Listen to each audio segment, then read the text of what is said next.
don't even know where to begin.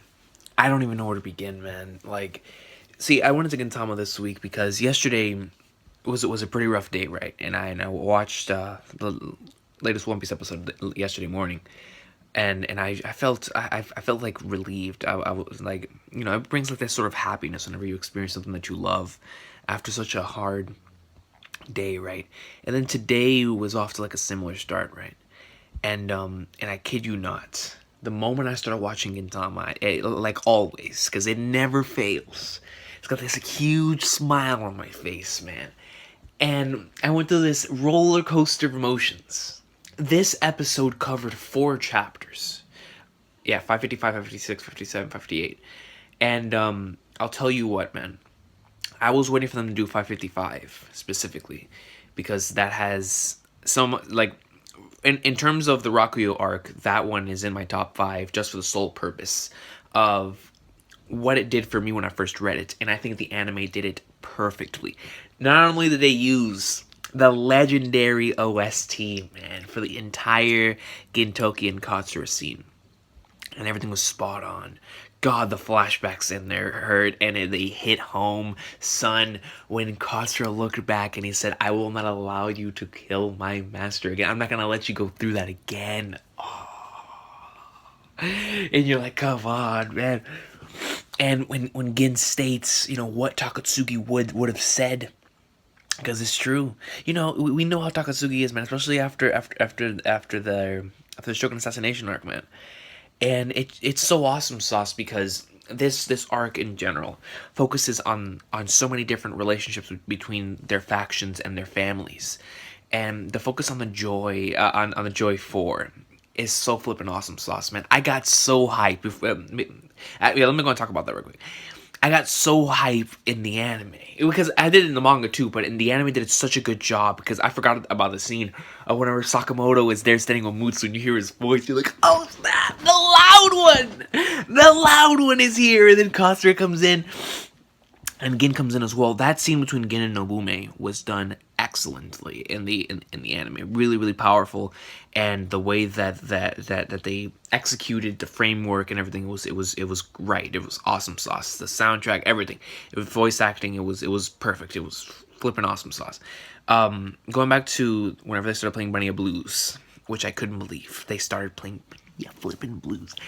And when Kagura looked up and she started having flashbacks, oh nah, bro, that was too much, man. Legit, I was swelling him up here, man, because you look back and it was giving me like Be Forever Yorozuya vibes. And vibes because this is not the first time this happened before in the series, to where that someone will end up like leaving odd jobs or even a faction in general, leaving whatever the case may be, and you'll have flashbacks back to the fun times, to the funny times. But this one hurts so much because we got this flashback after everything that's gone down with Shogun assassination and Farewell Shinsengumi, and knowing what Kagura has to do, and whenever she's talking to the Geitai, and she says she has to protect her other family. Yo, I mean, legit, I was in my bed and I was like, I started losing it, man. Protect my other family, because she's like, well, yeah, my stupid brother and my idiotic father, but I also damn sure have to protect my other family. And I was like, Kakura, man, man, greatness. And Yumibozu and Utsuro, that entire sequence as well was done so. The atmosphere was captured, man. It was, and how they kept doing close-ups into their eyes every single time, the same way they did in the manga. It was awesome sauce. And Obro popped up out of nowhere. It was sick. By the way, that whole Obro and Utsuro thing was really, really nice, because we finally get to see how Obro survived both encounters. Both times they should have died, and he actually did die, but he's been kept alive because he shares the same blood as Utsuro. But his body can barely handle it because, as Utsuro states, a human body can only carry their burden for so long. And I want you to keep that in mind when it comes to Obro and Utsuro's connection in their relationship, as well as whenever Utsuro stated that even though you made that pact to the other me, You know, that line right there was definitely significant and will be definitely brought up later on down the line, and it's gonna be awesome sauce. So just keep an eye out for that. I love that line so much. You made that pact, just the other me. That's such a beast line, man. But when Matsu Yumibozu and Utsuro, it's just a battle between, you know how strong these two dudes are, and the fact that they're sitting. First of all, shout out to Yumibozu for having a One Piece reference, coming in and saying that he would pour the drink in Luffy's straw hat. These guys think they're pirates? They ain't shit. They ain't nothing. That's basically Yumibozu stated, and he goes in there, and I loved how how quickly the transitions were between them speaking whenever it come to Kagura and Yumibozu, like whenever he would say one line and then she would say the other, like for example with Kamui and whatnot. I think that was really cool how they did that in the anime, the quick transition, and it was just beast because it was flawless. It wasn't like a quick fade or anything. It was legit. One spoke and then the other one responded, and it was like they were talking about this because they were talking about the same exact thing, but the way that the transition was done was really good. The bonsai scene, whenever Bonsai goes in there and he punches the living hell out of Nob Nob, was done really well here in the anime. I think that the build up and how we use that legendary soundtrack. Yo, when Gin comes up in there, that because whenever they jump out of the sky, that was excellent. I saved a screenshot from there, man. Gin's face, he goes right in there, and you see Gin, Zura, and Sakamoto. First, the comedy of that entire portion was hilarious, but it was so badass because they just went right up in there, took out everything, like if they were controlling the situation the entire time, even though they were clearly at a disadvantage. Went up straight up in there and got right in Nob Nob's face and said, "What are you gonna do about it now, man? What you gonna do about it now?" Then Bonsai states that these are the men of legend who fought alongside Shinsuke. That was me. Another scene that I really like. That was done really well in the anime that I also really loved in the manga was whenever Sakamoto and Katsura and Gintoki are talking about the good qualities of Takatsuki. And Gin falls asleep, Katsura falls asleep, and then Sakamoto gets serious for a second. He says something around the lines of, if something insane must have happened, because for those two to go at it for real. Back in the day, I would be the one that would always get stuck in the middle because they're just two idiots who can't stop yelling at each other. They're two kids. And I found that to be absolutely awesome. I was coming from Sakamoto, just stating that they've always been the same. They've always been the same, and I love how it's connecting Sakamoto as well to the whole Utsuro and Shoyo plot, because it makes you, because I'm pretty sure that Gin, Sugi, and Zura, Sakamoto back in the day had to have been curious as to the whole Shoyo situation, or because the thing is for whenever Shoyo got captured and all of them went out to the Joy War, it makes you curious as to why didn't Sakamoto ask something before, and now he's learning all of this as well, and that in turn gets him involved into this solely just based off of that, in terms of the Shoyo and Utsuro plot. Which is getting more and more interesting every single time that we delve further into this arc. I mean, just in this episode alone, of whenever at the beginning of the episode we see Gin and Katsura talking about how that's not Shoyo. Well, when Gin stated that's not Shoyo, that is of what Takatsuki would have stated. That's not Shoyo. That is a monster that not even Shoyo could defeat. That's a powerful line, man, and that connects to the Obro scene whenever Obro was discussing how Utsuro was discussing with Obro that he made the pact with the other him, and it makes all of the mystery continue to come up. It's like, well then, what truly is the truth here, and what's happening? So I love the way that it's slowly but surely giving us more answers as it goes there on down the line, and you will definitely be getting more answers. That's for damn sure. As far as the rest of the episode goes, man, excellent cliffhanger. I love the way they ended it. We have arrived on Rakuyo. Like I said, I was surprised they covered 4 chapters. But by the time I reached the end of the episode, the pacing felt good. It did feel like it was going a bit too quick, but by the time I reached the end of the episode, I realized that I had gone through this massive roller coaster of emotions, which is always a good thing.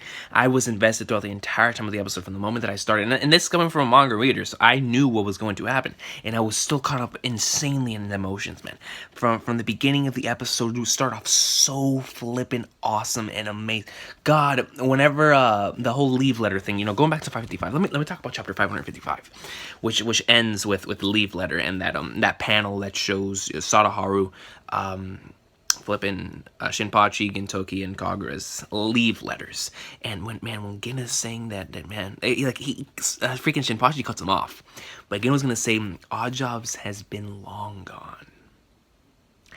And when Shinpachi he cuts him off, he says, no, what Kagura wanted to say is that she's gonna try to bring Odd Jobs back.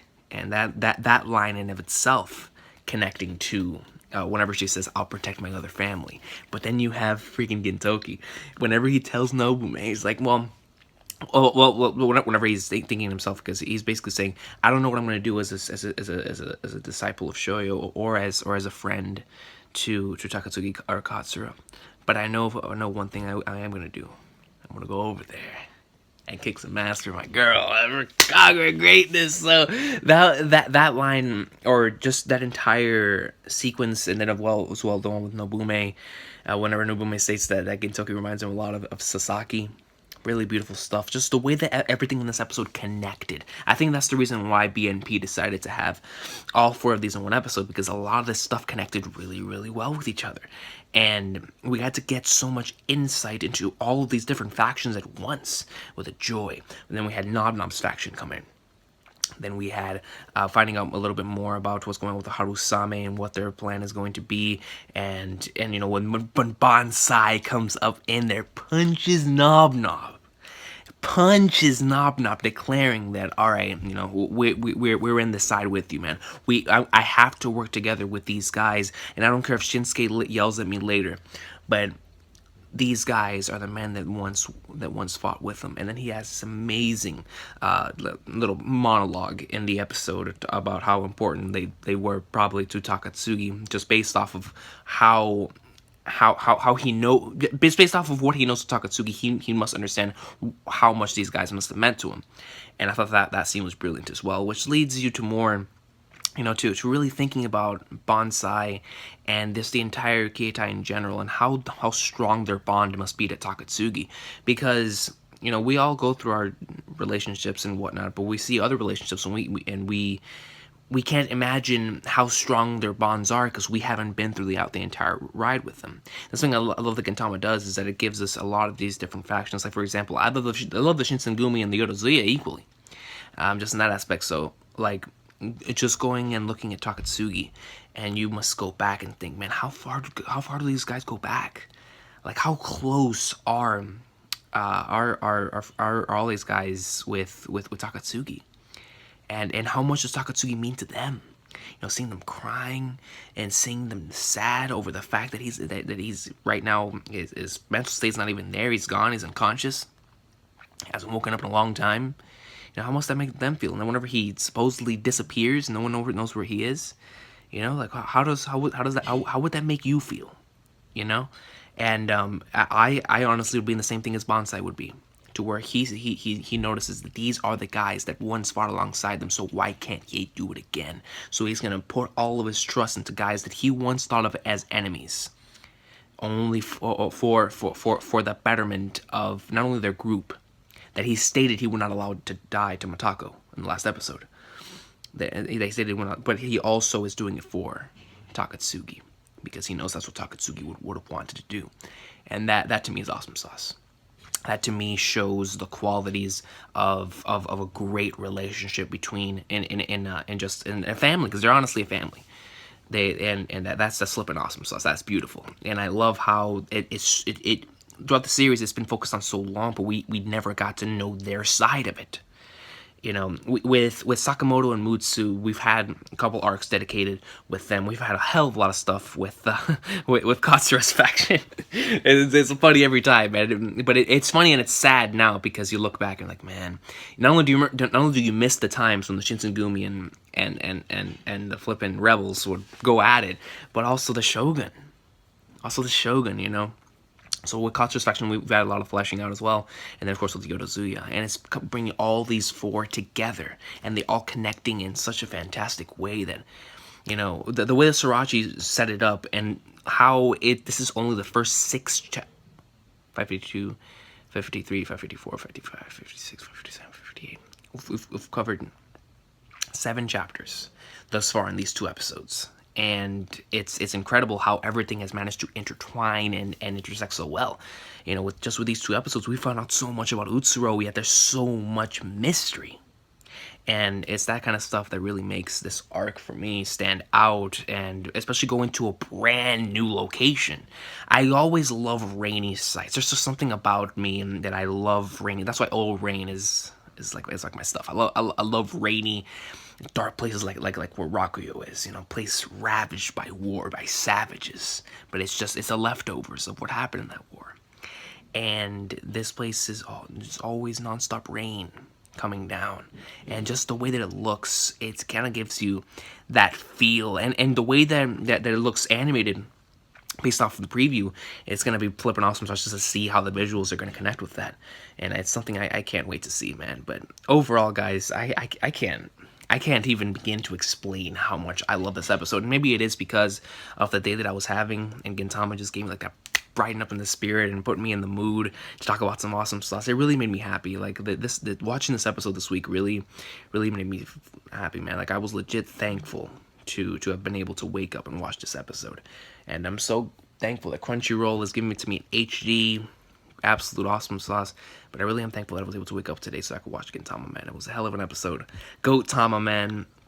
It was an awesome sauce. I can't say more. Whenever you have in the same episode, you have Gin and Zura talking about Shoyo and Katsura telling him that I'm not gonna let you go through that again, man. With that soundtrack playing, then you have that, you know, the strength and the bond with the Yodozuya. You have a line with Kagura and you to protect the other family. And you have even more strengthening and getting to know Bonsai. And with it, and his thing with Takatsuki, then you have something building up between Utsuro and Yuibozu. And a little bit of the mystery of the whereabouts of Kamui. And then, of course, you have the stuff with Oboro and Utsuro, continuing to make Utsuro and make him even more shrouded in mystery while giving us more answers but still more questions. You're like, holy crap. So it's leading up to some awesome stuff, I'll tell you that, and I cannot wait to see next week's episode, man. Based off of the title, it's going to be sick. I believe the next week's episode covers one of my favorite cover pages in Gintama, like from in the manga. So it'd be cool to see if that somehow gets incorporated somewhere. I would love to see that cover page, because the way they did chapter 511's cover page for Shogun Assassination, the way they made that move, I would love for them to do with some of the color pages in this, because the Rakuyo arc had a lot of beast cover pages, man. Where it shows the title, title pages, I guess would be the best way to call them, beast title pages. But yeah, man, this episode covers 4 chapters of straight awesome sauce. All, like I said before, they all connect so well. So I can definitely see why BNP decided to put all 4 of these in the same episode. It's always awesome to see the joy come together and start kicking some booty, man. Dude, Sakamoto, Zura, and Gid, and you're getting some flashbacks, but I can't ask for more, man. It legit gave me the entire episode of stuff that I've been wanting to see the entire series. I mean, need I say more, man? This arc is full of a lot of fan service like that, but it's fan service done so well. It's done so well. Stuff that we wanted to see, and it's executed really well. And I couldn't ask for more, man. But so you guys have been awesome today. The greatness is about to happen here on the Rakuyo planet. It's going to be insane. Like I said before, based off the previews for next week, the visuals look awesome for how this arc's going to be. you know, with a gray type of tone. It's a really, really nice scale. Just the way the sky looks in that preview is really awesome sauce. But I just can't wait to get right into Rakuyo, man. It's gonna be awesome sauce because I'm already loving it this much, and it hasn't even gotten to my favorite parts of the arc. Who knows, man? Rakuyo could be battling up there as one of my favorite arcs in the anime. That's for damn sure. So you guys been awesome today. I don't know how long I've been rambling, but I don't even care at this point, man. I was talking about the Goatama awesome sauce. It's the greatness. It's the king. And I'll see you guys next week. Let me know what you guys thought about this week's episode of Goatama. And if you have like any thoughts or favorite moments or whatnot, just leave them down below. And we'll talk about the awesome sauce. Thank you so much for watching. Goatama is king, man.